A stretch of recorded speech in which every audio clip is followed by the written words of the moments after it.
Begin tonight with the long-awaited first news conference from President-elect Donald Trump since last summer.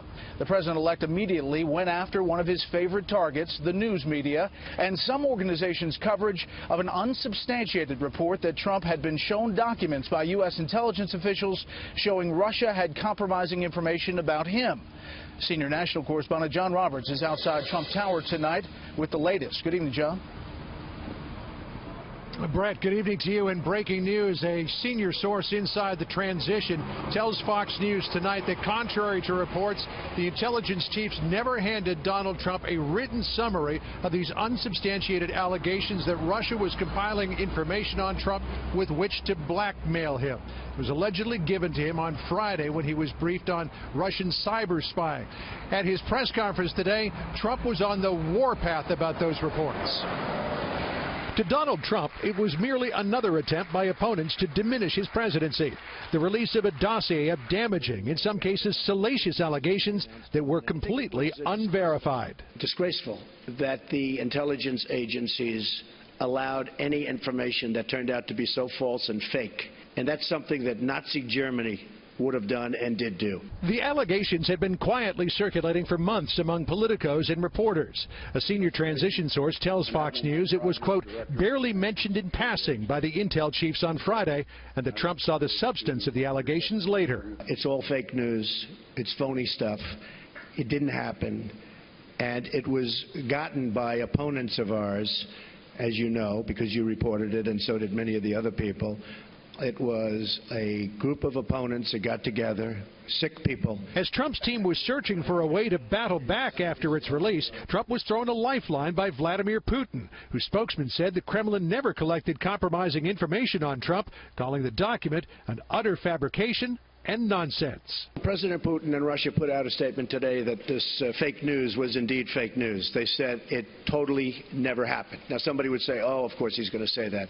I respected the fact that he said that. But Trump's praise for Putin had its limits. In response to a question from Fox News acknowledging for the first time that Putin did in fact likely order the hack of the DNC. As far as hacking, I think it was Russia. And Trump pledged when he becomes president, the relationship with Putin will be very different. He shouldn't be doing it. He won't be doing it.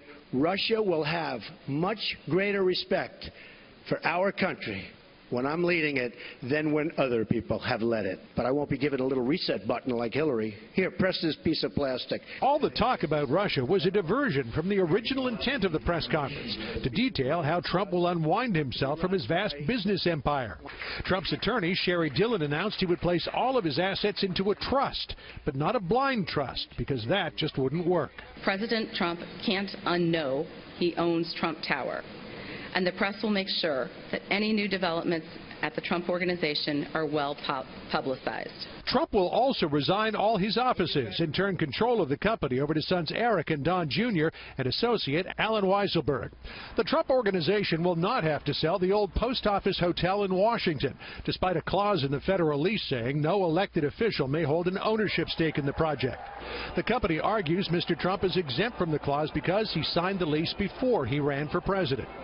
And Mr. Trump today promised that all profits derived from payments from foreign governments to Trump Organization companies would be donated to the U.S. Treasury. Trump also weighed in on Obamacare, revealing it's his preference to tackle it all at once.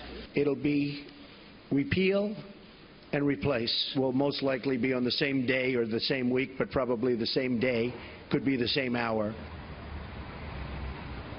Trump also said that he would wait until the Monday after the inauguration to start signing many of the executive orders that he plans to issue to undo a lot of what President Obama did in his last 4 years. He says he's going to wait till Monday because the weekend is taken up with inaugural festivities. He also said that he would appoint a justice, or at least nominate a justice, to fill the vacancy left by the death of Antonin Scalia within 2 weeks after taking office. Brett? John Roberts live outside Trump Tower. John, thank you.